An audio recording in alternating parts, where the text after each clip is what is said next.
Hello and welcome. My name is Michael Mendillo, president of FirstService Residential, and we want to welcome all of you to our first pilot podcast here at FirstService Residential called Get On Board. And what a great start when you talk about getting on board here towards the tail end of this fourth quarter approaching and a new year ahead of us.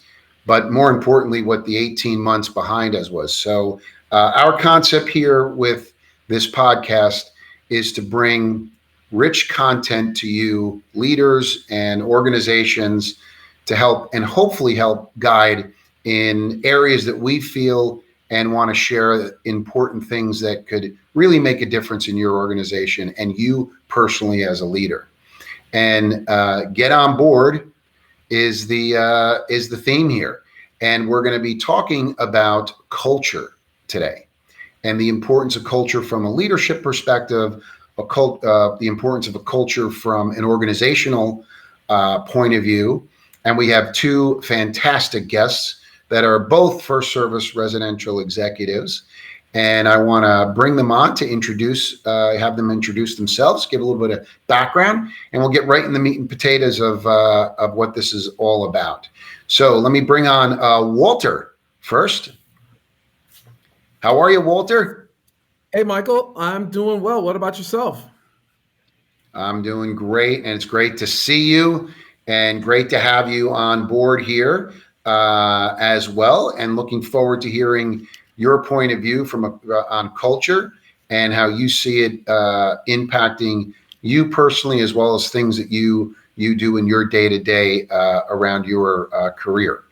Walter, would you give us a little bit of background of yourself so our listeners and attendees here that joined us can get a little bit of a background? Sure, Michael. First, I want to thank you for having me on the inaugural podcast. I'm so thrilled and excited about it. I really appreciate the opportunity. Yes, I've been with FirstService for 10 years. Actually, this is my 11th year as a technical director.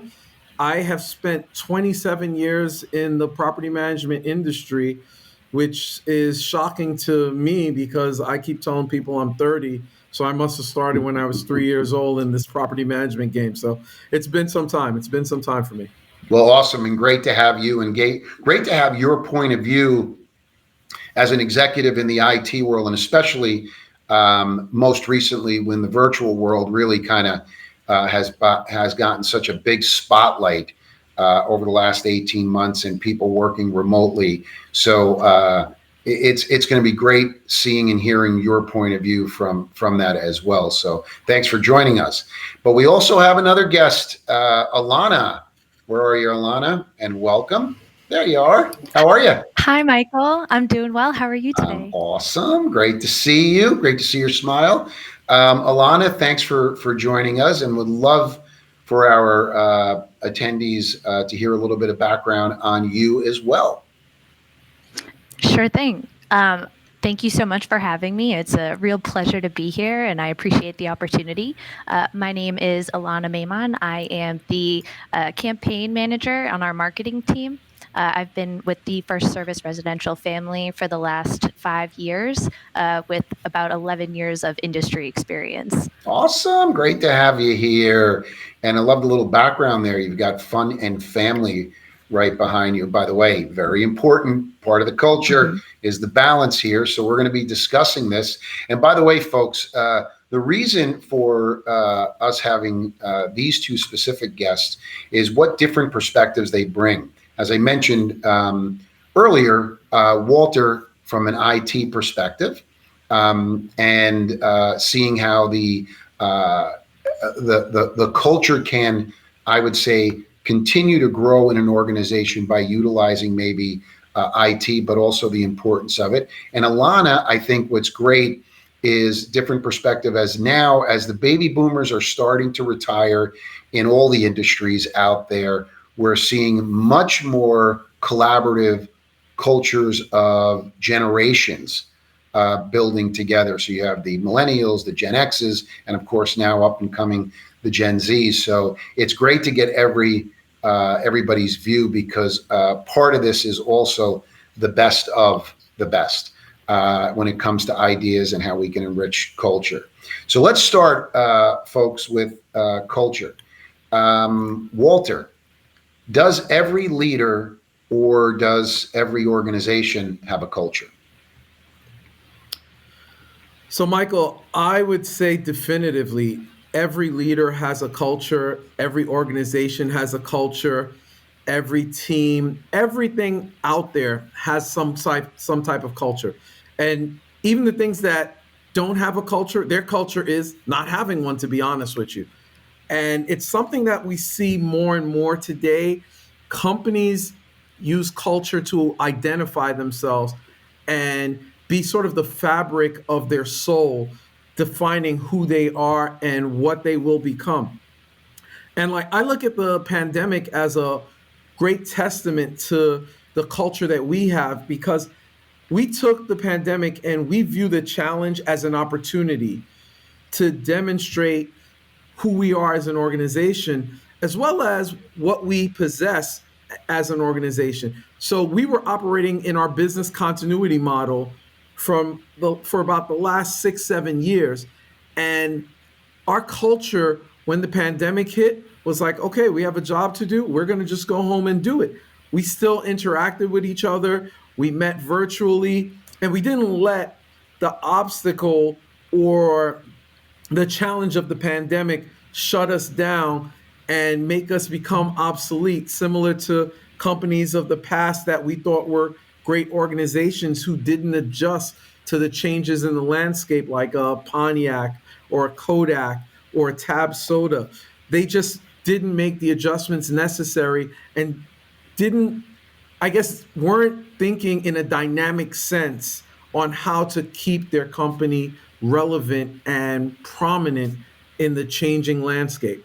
So true, and you know, your examples, which are great, and I think it doesn't matter what industry you're in, you can fall into this category, which is some level of complacency, and complacency could see that there's always someone coming up from the back who is a possible competitor or an innovative thinker. So culturally, it's so important too to continue to be innovative, because of that stagnant position, like the companies you mentioned have been surpassed for many different reasons connected to that. Ilana, your thoughts does culture, from your point of view, or do you think culture exists with all leaders and culture exists in organizations? Absolutely, Michael. I think that culture exists within every individual and within every organization, whether they realize it or not. I absolutely love the way that Walter put the fabric of the soul. I think that really hits the nail on the head as far as kind of incorporating core values or guidelines by which you live your life, or run your day to day. I think that everybody is involved in culture and impacted by culture in some way.